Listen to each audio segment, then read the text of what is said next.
Então, Feliz Natal! Feliz Natal! Está a chegar aquela época do ano, não é? Aquela época muito característica. As luzes já estão nas ruas, o bacalhau começa a ser procurado para ser degolhado e as bocas começam a transmitir este desejo. Feliz Natal! E sabem que normalmente quando nós desejamos Feliz Natal a alguém, normalmente, nem sempre, mas normalmente do outro lado o que há?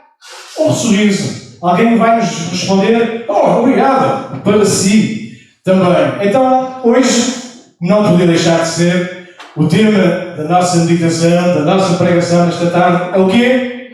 O Natal. Então, venham comigo, vamos para o registro do primeiro Natal, vamos para o primeiro Evangelho segundo Mateus, vamos abrir no capítulo 1 e a partir do versículo 18 em diante. Então, Mateus, capítulo 1, versículo 18. Eu não sei se vocês já repararam, mas de facto é curioso a necessidade acrescida que nós temos enquanto cristãos de falar sobre o Natal. Não sei se já perceberam isto. E como igreja nós temos este privilégio porque temos o quê? O conhecimento do que é o Natal. É bom que nós falamos e pregamos daquilo que conhecemos. Falar daquilo que não conhecemos é assim um bocado estranho, não é? Mas como nós somos filhos de Deus e sabemos o que é Natal, temos este privilégio então de falar, anunciar, trazer significado ao Natal. Então o que é que diz lá no registro de Mateus, capítulo 1, versículo 18? Diz o seguinte: ora, o nascimento de Jesus Cristo foi assim. Que estando Maria, sua mãe, desposada com José, antes de se juntarem, achou-se ter concebido do Espírito Santo. Então José, seu marido, sendo justo e não a queria infamar, intentou de deixá-la secretamente.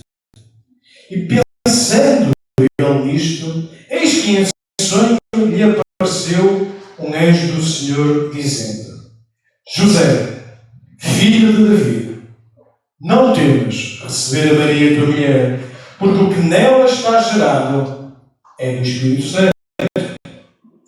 E dará à luz um filho, e chamarás o seu nome Jesus, porque ele salvará o seu povo dos seus pecados. E tudo isto aconteceu para que se cumprisse o que foi dito da parte do Senhor pelo profeta, dizendo: eis que a Virgem conceberá e dará-se luz um filho, e chamará o seu nome Emanuel, que traduzido é Deus conosco. E José, despertando o sono, fez como o anjo do Senhor lhe ordenara, e recebeu a sua mulher, e não a conheceu, até que deu à luz seu filho, o primogênito, e pôs-lhe por nome Jesus. Então, Feliz Natal, meus caros. Feliz Natal. O 18 diz que, ora, o nascimento de Jesus Cristo foi assim. O nascimento de Jesus foi explicar o Evangelho, no seu Evangelho, algumas eram no Natal, e pelas quais nós hoje queremos também neste Natal 2000. E uma das coisas que nós temos que compreender, quem não conhece a Bíblia, daqui não está tanto familiarizado com a Bíblia, relata efetivamente eventos históricos, histórias da carochinha. Não são estes outros tempos que não. A Bíblia relata eventos históricos factuais que a história comprova. A Bíblia não é um livro de história, mas contém história. Esta é uma das razões pelas quais o cristianismo se diferencia de todas as outras. Aliás, quando nós às vezes olhamos para o texto bíblico, nós temos algumas coisas que nem gostaríamos que lá estão, ou que lá estivessem. Mas estão. Porquê? Porque a Bíblia é verdade. A Bíblia retrata factos que aconteceram, eventos que aconteceram. E ela relata o quê? Como Deus que criou todas as coisas, interveio nesse mundo que criou, e como Ele age como homem, e fala ao homem e se revela ao homem na história do homem. Então, quando a Bíblia nos diz, neste verso, ora, o nascimento de Jesus foi assim, e Ele foi mesmo assim. Não foi de outra maneira. Não há especulação, ainda que os ouvidos um bocado desatentos ou menos crentes possam dizer, mas como é que uma criança pode ter nascido assim? Como é que uma virgem pode ter concebido? Como é que aconteceram todas estas coisas? Bem, diz o texto, ora, o nascimento de Jesus foi assim. E como é que o nascimento de Jesus foi assim? Diz então, como é que foi? E nesta frase, o nascimento de Jesus Cristo, temos agora muita informação que vamos meditar sobre ela. O nome Jesus significa Deus é o nosso Salvador. Ou Deus é a nossa salvação. E para aqueles que gostam de colocar o cristianismo entre sendo mais uma das religiões no mundo, mais uma das religiões monoteístas do mundo, sabem, o cristianismo não cabe nesta categoria. Sabem porquê? Porque, se nós vejamos, as religiões no mundo ensinam-nos, ou procuram ensinar, como é que o homem pode melhorar, como é que o homem pode agradar a Deus, como é que o homem pode ser instruído para aperfeiçoar-se e talvez Deus se possa agradar dele. Algumas dizem que vai haver um processo de reencarnação, que depois a dívida kármica é paga, é salgada, saudada, não é salgada, é saudada, e ou apresenta-se já num processo seguinte, melhorado, ou então até chegar ao estatuto máximo. Então aqueles que dizem que, ok, é preciso fazer peregrinações a determinados lugares sagrados, ou então aqueles que talvez para nós seja mais conhecido, aqueles que nos dizem, olha, se tu fizeste uma má obra, tu tens que fazer 2 obras para compensar a má obra. Porque depois, fazendo o balanço, com um jeitinho, pode ser que a coisa se sabe, sabem? Mas o cristianismo vem dizer que tudo isto é mal. Aliás, o cristianismo vem dizer que é exatamente o oposto. O cristianismo vem dizer que nós não nos podemos salvar a nós mesmos, mas que Deus é o nosso Salvador. E essa nossa salvação está, em última análise, na pessoa de Jesus, o Cristo. Então, Jesus significa o quê? Deus é a nossa salvação. Deus é o nosso Salvador. E é este Deus homem, que é Jesus, que encarnou, que nós vamos celebrar nos próximos dias ou nas próximas semanas. Porque, por outro lado, se Jesus significa Deus é a nossa salvação, Cristo significa aquele que é ungido, o escolhido, aquele que é especial, aquele que é o Messias, que é enviado de Deus. E Jesus muitas vezes é olhado com admiração. Eu acho que não há ninguém no seu perfeito juízo que olhe para Jesus e não fique admirado com aquilo que ele ensinou, com aquilo que ele fez.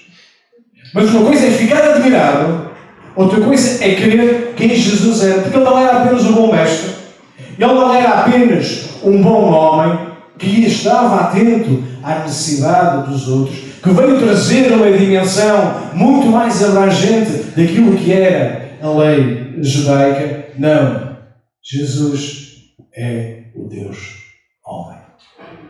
E quando olhamos para a Bíblia, para a Escritura, nós percebemos que desde o Gênesis até este momento em que a Escritura foi escrita, toda ela antecipava e esperava por este momento, pela vinda do Messias, pela vinda do Cristo.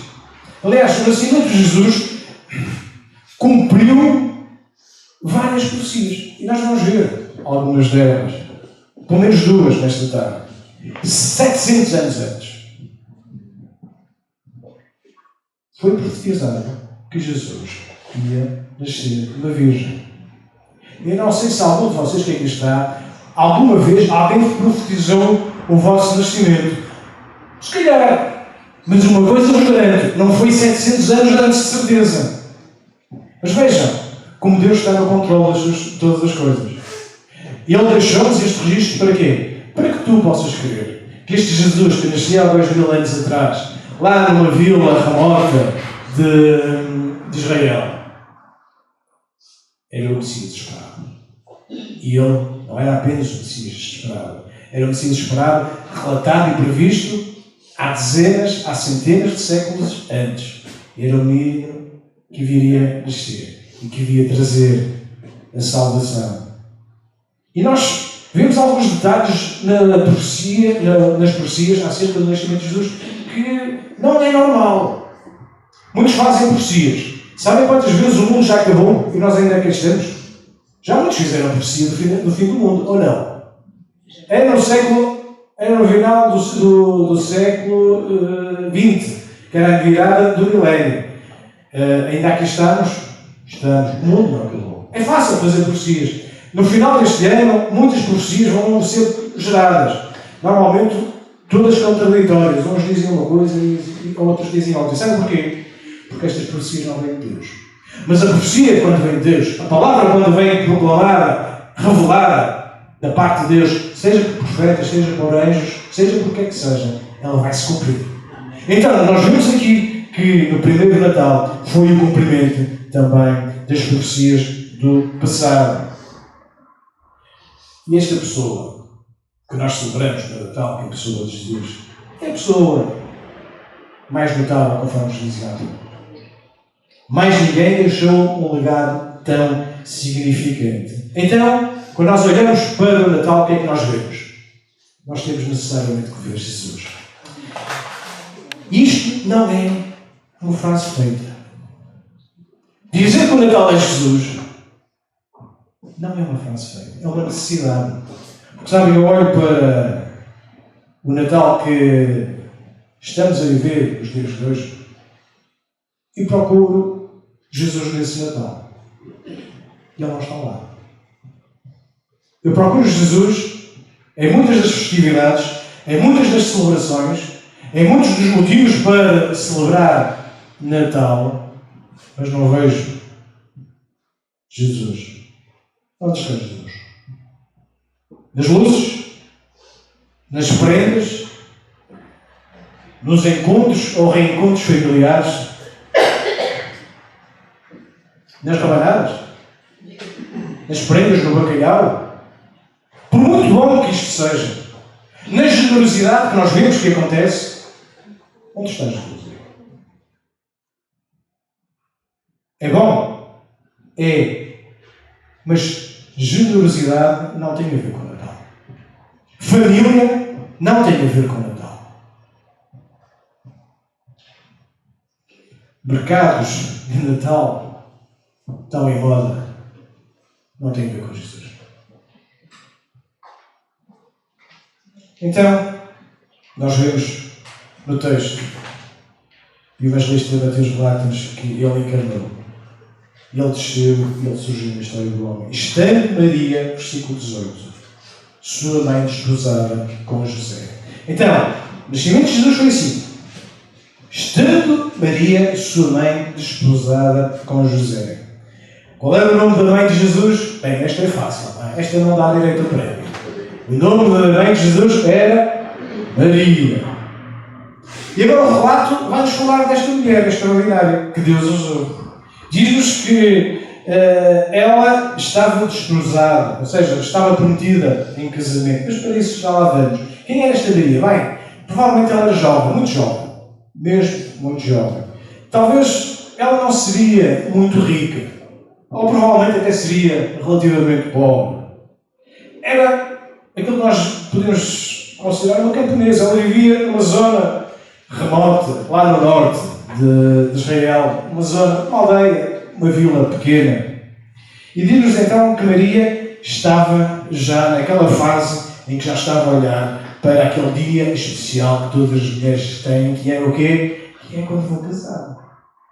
Então, temos que esclarecer para já Uma coisa, à data, naquele tempo, o processo de casamento era diferente. Ou seja, eles conheciam-se, depois havia o compromisso, depois havia o noivado, depois havia o casamento. Às vezes os pais e as famílias apareciam envolvidas. E a fase que nós temos aqui é a fase do noivado, que é diferente da fase do noivado que nós hoje temos. Porquê? Porque a fase do noivado de então já obrigava a vínculo legal. É como se o papel já tivesse passado. O escrivão, o registro civil já tinha feito a anotação. Mas o casamento ainda não se tinha consumado. E vocês entendem o que é que eu quero dizer? O casamento não se tinha consumado. Havia esta fase. Legalmente, eles estavam prometidos em casamento. Havia este vínculo. Talvez a data do casamento já estivesse marcada. Talvez os convites já tivessem enviados aos convidados para a data. Talvez os presentes enviados aos noivos já estivessem a ser preparados e comprados. Havia esta expectativa desta mulher. Então temos uma jovem, pobre, a viver numa aldeia noiva, com um casamento já em perspectiva e noiva de um homem que se chamava José. Mas o texto bíblico dá-nos um pormenor muito interessante. É que apesar de eles estarem vinculados já haver este noivado, eles não se juntaram. Este é o princípio do casamento e da preparação para o casamento. Não há ajuntamento antes do casamento. Porque quando há, a Bíblia fala disto muito claramente. Ou é adultério, ou é prostituição, ou é fornicação. E tudo isto é pecado e desagrada a Deus. Então tudo aquilo que acontece fora do casamento, nesta perspectiva, é pecado. Independentemente de estar prometido ou não em casamento. Apesar de namorar há 20, há 30, não interessa. No casamento, não há coisa melhor. É fora do casamento. Está em pecado. Então vemos que eles não estavam juntos. Então este enquadramento de Maria se encontra. Maria, perspectiva do casamento. E ela, virgem, encontra-se grávida. O que é que tu disseste depois? Foi isto que nós lemos, não foi? Ela era virgem, estava grávida. Bem, então como é que isto poderia ser? Como é que isto poderia ser? Diz-nos o texto que ela achou-se ter concebido do Espírito Santo. Isto pode acontecer? Não. Isto é milagre? É. Reparem, o nascimento do Salvador do mundo não podia acontecer de forma normal. Por isso não nos devemos espantar de haver um milagre envolvido na concepção de Jesus.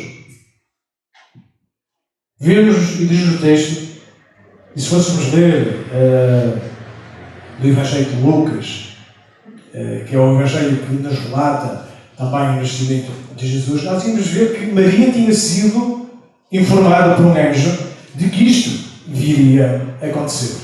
Então, esta circunstância de Maria. Bem, vamos agora a José. Quem era este José? Nós não temos muita informação acerca de José, a verdade é esta. Talvez tivesse idade parecida da Maria, não sabemos. Alguns apontam para uma idade mais velha, não sabemos. Uma coisa sabemos, é que ele era um homem trabalhador. Ele tinha uma profissão. O que é que ele fazia? Ele era carpinteiro. Ele, tal como Maria vivia, provavelmente na mesma aldeia de Maria. Talvez ele conhecesse Maria a vida toda. Talvez ele tivesse andado na escola juntos. Talvez tivessem brincado às escondidinhas juntos. E é esta mulher que ele tem em perspectiva, que ele tinha escolhido para amar, que ele tinha escolhido para ser sua mulher, que ela era a sua noiva e ela agora, a poucos dias do seu casamento, finalmente ali a ter a sua mulher. O que é que ela diz? Estou grávida. Não pode ser. Ele sabia que ela era virgem, o filho não era dele. Ela foi infiel. Agora reparem, conseguem imaginar a drama, a situação emocional de José ao ter esta notícia. O sonho da vida torna-se um pesadelo. Porque ele não sabia o que é que tinha acontecido. Podemos perceber o quão devastado ele foi com esta notícia. Talvez se tivesse um buraco, ele seria lá meter. A mulher vinha e almava. Naquele momento ele considerava que ele tinha traído. Não sei se já alguém foi traído, seja por fez uma confissão a alguém que toda a gente veio saber, abriu-se o coração a alguém. Mas não é agradável sermos traídos, ou não? Alguém gosta? E agora traído desta forma, publicamente, este homem, que era um homem bem intencionado, que amava a sua noiva, e ele veio agora ser confrontado com esta circunstância. Ele procura arranjar uma solução. Ele estava magoado, mas mesmo assim ele não queria mal a Maria. Por isso é que o texto nos diz que ele se tentou procurar e deixar secretamente. Ele procura uma solução que anulasse o vínculo que os obrigava, enquanto nubentes, vamos dizer assim, e ele começa a meditar: eu tenho que fazer alguma coisa, eu não posso viver como uma mulher que me trai, por muito que eu gosto dela.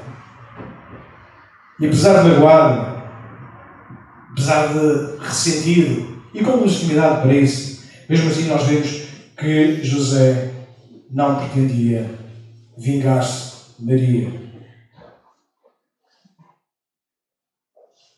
Mas apesar de magoado, ele não agiu precipitadamente. Vemos que no versículo 20 ele diz-nos que ir pensando ele nisto. Sabem, às vezes as nossas emoções podem nos trair, podem nos levar a impulsos irrefletidos, para nos levar a decisões rápidas. Se José tivesse feito alguma coisa que não tivesse sido refletido, será que o anjo tinha tido tempo para dizer: olha, calma lá, vamos lá à verdade da coisa, porque há coisas que tu não estás a ver, eu vou-te dizer o que é que está a passar. Não, Maria não te traiu, não, Maria não te foi infiel. Diz no versículo 20, pensando ele nisto. Ele era um homem de sensibilidade. Ele teve então esta visita, uma visita especial de um anjo. Então diz no texto: eis que em sonho lhe apareceu um anjo do Senhor. E nós acreditamos em anjos? Nós acreditamos em anjos. Nós acreditamos no sobrenatural. Nós acreditamos no sobrenatural. O que é que são anjos? Bem, os anjos são seres criados, tal como nós, mas são seres espirituais, que têm um corpo diferente do nosso. Nós estamos limitados no tempo, no espaço. Os anjos são seres diferentes. São seres enviados por Deus, são mensageiros, às vezes para comunicar alguma verdade, como foi o caso aqui, às vezes para agir, às vezes para trazer justiça. Então este anjo veio a José. E o que é que diz? Diz-lhe: José, versículo 20, filho de Davi, não temas receber Maria, tua mulher, porque o que nela está gerado é o Espírito Santo. Versículo 21, dará à luz um filho e chamará do seu nome Jesus, porque salvará o seu povo dos seus pecados. Diz-me então o versículo 20, José, filho de Davi. José vinha de uma linhagem do rei que nós conhecemos muito bem, que era o rei Davi. E então o anjo esclarece: olha, tem lá calma. Maria está a ser objeto da ação do Espírito Santo. Maria não te traiu. Ela não se envolveu com outro. O teu sonho de casar com ela ainda é possível ser concretizado, porque aquilo que está a ser gerado no seu ventre é fruto da ação do Espírito Santo. Bem, José recebe a boa nova. Aquelas inquietações provavelmente terminaram, mas havia alguma coisa que ainda o poderia preocupar. É que se ele fosse dizer isto aos outros, de que a sua mulher, ou pertence a mulher, ou candidata a mulher, estava grávida do Espírito Santo e que ele tinha sido visitado por um anjo, se calhar nem todos iriam acreditar. E aquilo que nós temos que perceber é que quando José dá ouvidos à voz de Deus através dos anjos, através deste anjo, nós temos que perceber que aquilo que estava em causa era a sua própria reputação. Era a sua honra que estava em causa. Mas mesmo assim, ele correu esse risco. Ele tomou Maria e recebeu a Jesus. E o anjo também nos diz qual iria ser o seu nome. Jesus. E esta é a razão pela qual Jesus veio. A razão porque é Natal, não é? Jesus veio por causa do pecador. Ele veio por causa dos pecados. Ele veio para salvar e perdoar pecados. E tudo o que envolva o Natal, que nos distancia, que nos afasta desta ideia central de um Salvador que veio porque nós somos pecadores, não tem nada a ver com o Natal. Sabem qual é a cor do Natal? A cor do Natal é o vermelho. A cor do Natal é o verde. Mas é o vermelho porque ele aponta para um sangue que foi derramado no madeiro. E o verde nos lembra de uma árvore onde ele foi pendurado, crucificado pelos nossos pecados. O vermelho não é por outras razões, mas é porque Jesus nasceu para morrer, para que pudéssemos ser salvos. E tudo o que nos afasta, tudo, desta ideia central do Natal, pode ser muito agradável, pode ser muito confortável, pode ser muito interessante, mas não tem nada a ver com o Natal. O que é o Natal? O que devemos lembrar e guardar no Natal? Que somos pecadores e que precisamos de um Salvador. Este momento, se para alguns é motivo de festa, é motivo de reencontro de famílias, é também um motivo difícil para alguns. É um motivo em que alguns desejam que esta época passe rapidamente. Porquê? Porque a ausência é sentida de uma forma acrescida. A ausência daqueles que já não estão cá. Então, se nós olharmos para as prendas, se nós olharmos para os encontros familiares como centralidade do Natal, o que é que vai acontecer? O Natal não vai ter significado. Se eu não tiver dinheiro para comprar prendas, para que é que serve o Natal? Se a pessoa que eu gostava tanto já não está comigo, para que é que eu vou celebrar o Natal?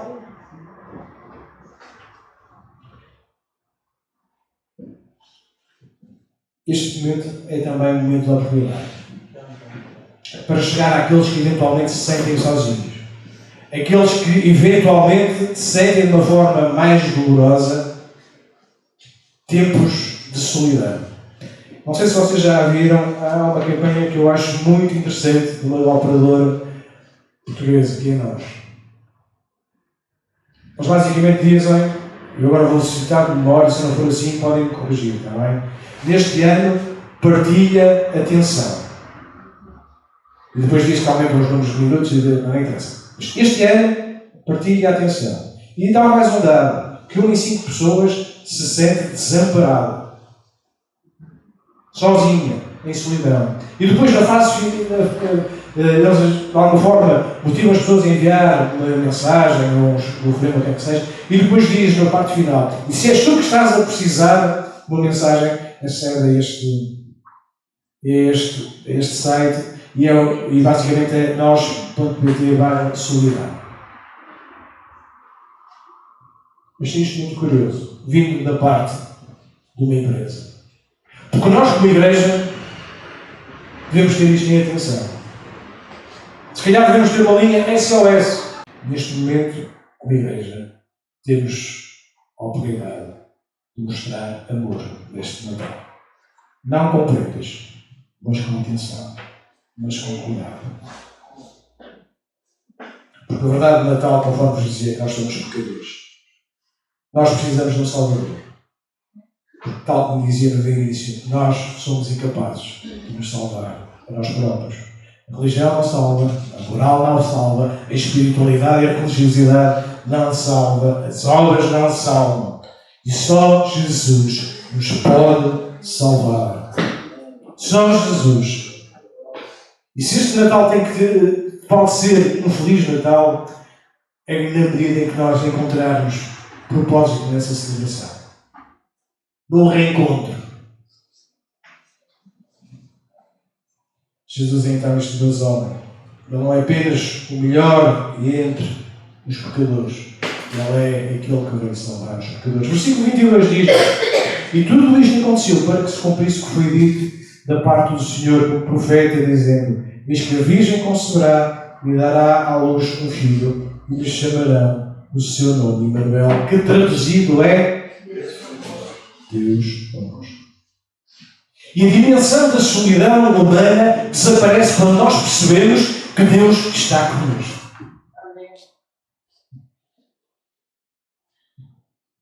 A nós tem lá aquele acesso, ou aquela linha, ou aquele link para que as pessoas possam sentir menos sozinhas. Nós, como igreja, temos o amor de Deus para partilhar e para dizer que aquela pessoa não precisa estar só. Porque Deus está connosco. Porque é aquele que veio e se fez homem, encarnou.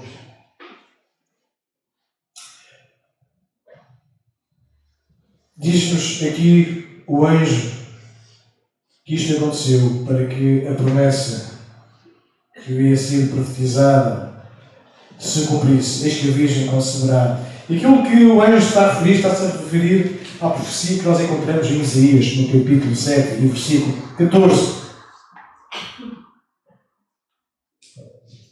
E nós percebemos como se cumpriu.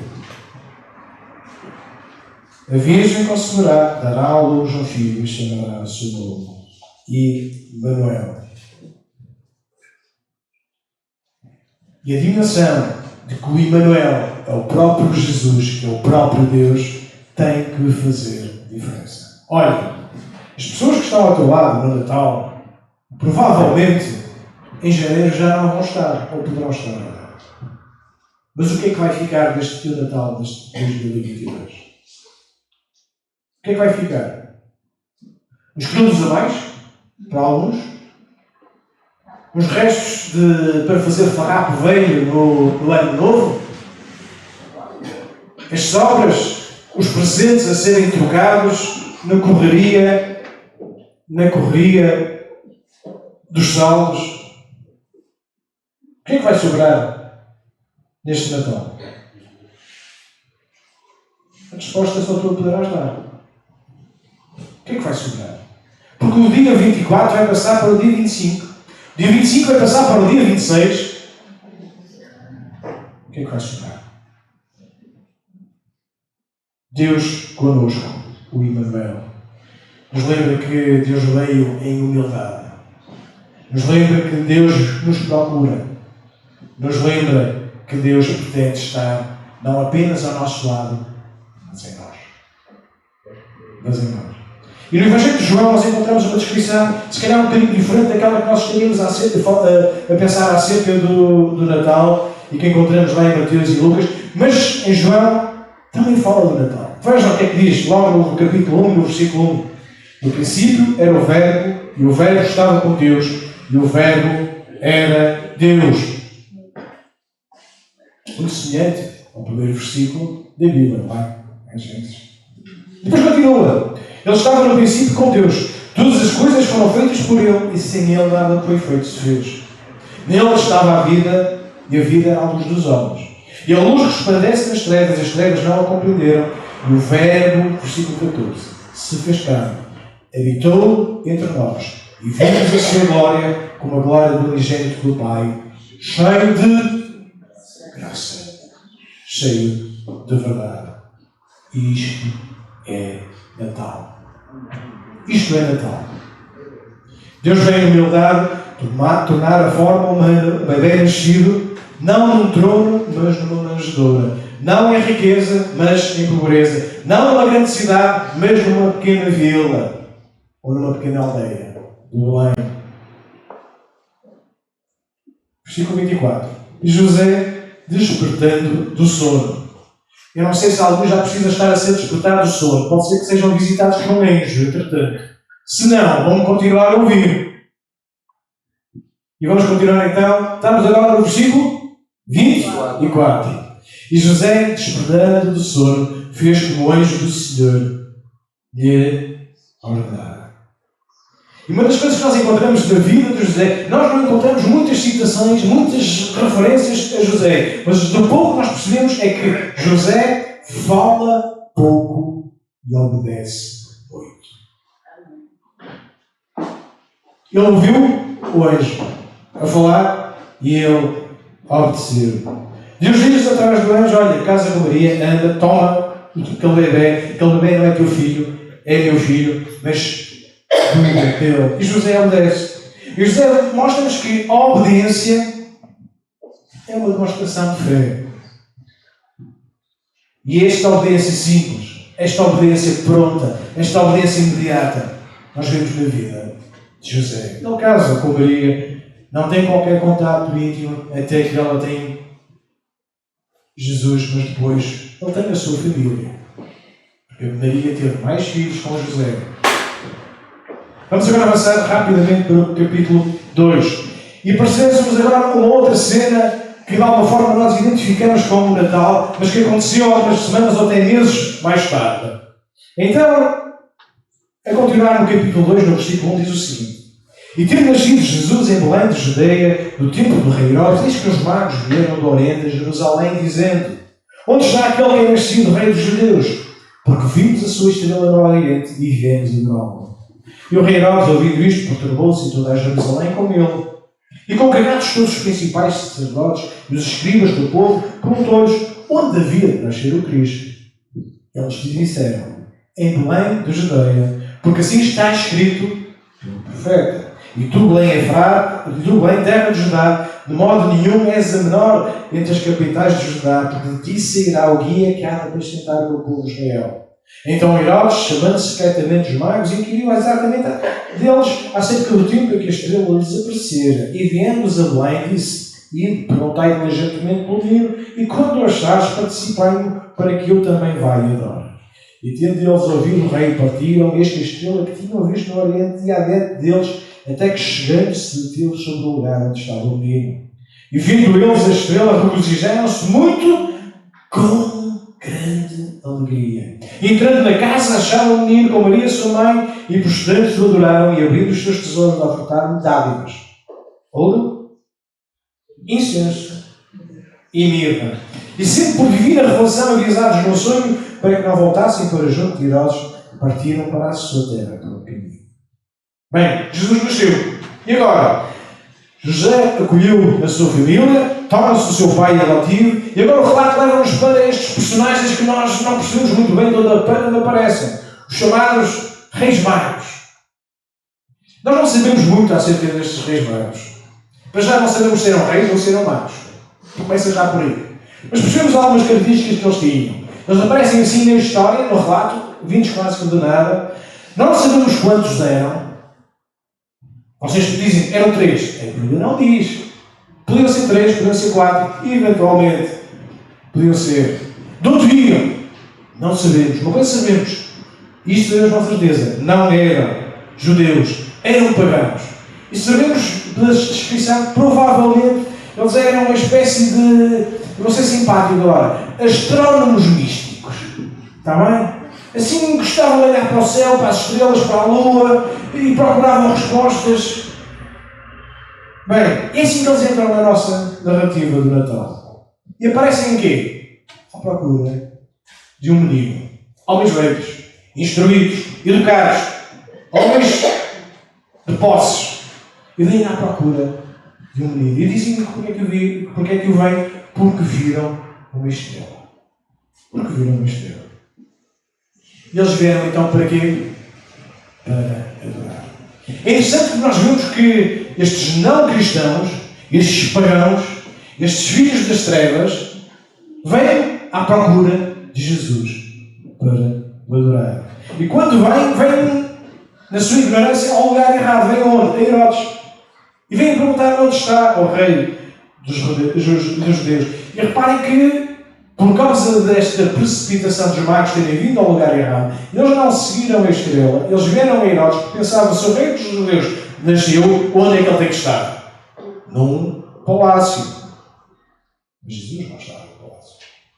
Jesus não estava num trono. Mas não era lá que ele se encontrava. E Herodes, ao receber este pedido, esta informação que tinha nascido um rei, ele fica incomodado. Ele pergunta a quem sabia mais do que ele acerca das Escrituras. Ele pergunta aos sacerdotes, aos escribas: mas afinal de contas, onde é que Jesus, o Messias, deveria nascer? E os sacerdotes e os escribas foram onde? Às Escrituras. Foram aos profetas.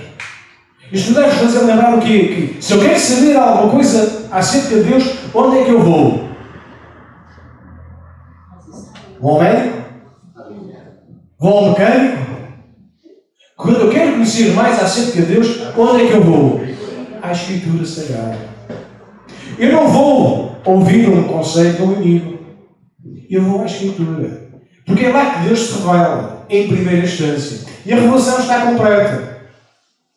Isso significa que Deus usa gente para nos ajudar e a instruir. Usa. Mas em primeira instância, se eu quero conhecer Deus e se quero conhecer a sua vontade, onde é que eu vou?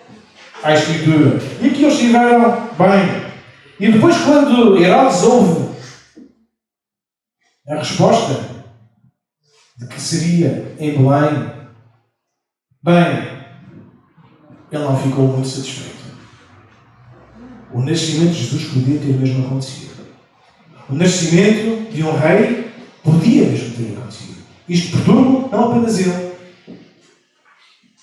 mas toda a Jerusalém com ele. Porquê? Porque Herodes é este tipo de pessoa, tipifica esta pessoa que ouve falar do nascimento de um Salvador, mas não quer nada com ele. Porque o Salvador vem trazer consciência de pecado. Porque ninguém precisa de um Salvador que não seja pecador. Então esta consciência de pecado é essencial para a necessidade de um Salvador. Por outro lado, Herodes não estava disponível para se submeter ao senhorio de Cristo. Eu tinha alguém com quem trabalhava, de alguma forma gostava e tínhamos até alguma empatia. Estava na altura do Natal, ele procurava ir de férias. Ele tinha-se separado da mulher e a razão que ele apresentava era para não causar atritos entre os filhos, para estarem com ele ou com a mulher. Mas a verdadeira razão é essa. Ele não queria assumir. Eu sabia qual era. Porque para onde é que ele ia? Ele ia sempre para um país de férias muçulmano, onde o Natal não se celebra. O Natal incomoda. Incomoda quando eu não quero reconhecer que Jesus é Salvador porque eu sou pecador. Incomoda quando eu não quero reconhecer que eu não sei conduzir a minha própria vida e preciso de me submeter à sua vontade. Por isso, se vocês falarem com alguém do Natal, isso incomodar, não se surpreenda. Porque também incomodou Herodes. Nem todos ficam satisfeitos com as boas novas do nascimento do Salvador. Uma das coisas que é curioso é que Herodes vem de uma linhagem. E Jesus também vem de uma linhagem. Se nós fôssemos lá para Gênesis, nós íamos encontrar dois irmãos gêmeos, Jacó e Esaú. Herodes vem da linhagem de Esaú.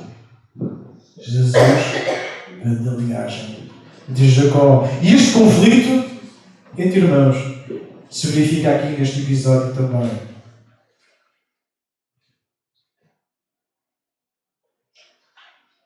Versículo 5. E eles disseram, em Belém da Judeia, porque assim está escrito pelo profeta. Mais uma vez, 700 anos antes, profeta Miqueias, capítulo 5, versículo 2, tinha escrito onde Jesus ia nascer. Este é o padrão que nós temos da Bíblia. O Antigo Testamento rejeita as promessas de Deus. Olha, se tu não gostas do Antigo Testamento, ler o Antigo Testamento, tu não gostas de Deus, nem gostas da Bíblia. O registro está lá, primeiro. E é bom que o conheças, porque depois a nossa fé é quê? É alimentada quando nós vemos que as profecias do Antigo Testamento se cumpriram onde? Na vida de Jesus. Então vemos, mais uma vez, como Deus está no controle de todas as coisas. Bem, os magos lá partiram e seguiram a estrela. E quando seguiram a estrela, encontraram quem? Encontraram Jesus. E uma das coisas que é absolutamente transcendente para mim é como Deus usou um gosto, um compromisso, uma vocação, se quiserem, de alguém que procurava nos astros direção para o seu caminho. Ele pega nessa motivação os faz seguir, lhes dá uma estrela para virem aonde encontrar Jesus. Para que uma vez que encontrem Jesus, não sigam mais as estrelas, mas sigam a Cristo. Foi muito que eu fiz agora. Vou repetir. O que é que os magos lá procuravam e estudavam? As estrelas. Não apenas numa perspectiva científica. O que é que os astrólogos hoje procuram nas estrelas? Saber o futuro, saber o que é que devem tomar decisões. E então Deus pega neste processo, envia-nos uma estrela para nos encaminhar aonde? Até Jesus. Para que quando eles encontram Jesus, as estrelas já não servem mais. De Jesus. Sim. E é isto que ele faz com cada um. Não interessa o trajeto, o contexto, não interessa onde é que tu tens procurado Deus. Se tu estás a ouvir isto hoje, quero te dizer que Deus quer te levar até Jesus. O menino que nasceu, que encarnou que é o Deus homem, mas que foi uma cruz para morrer por ti. E não podemos nunca dissociar Natal da Páscoa. Não podemos. Eu estou quase a terminar. E vemos então que quando eles viram a estrela, regozijaram-se com grande alegria.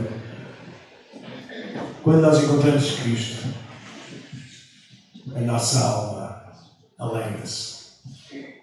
Nós encontramos paz. Nós encontramos o nosso pecado a ser perdoado. E a relação com Deus, Pai, é realizada. Então, neste Natal, perguntava eu há pouco, o que é que vai sobrar?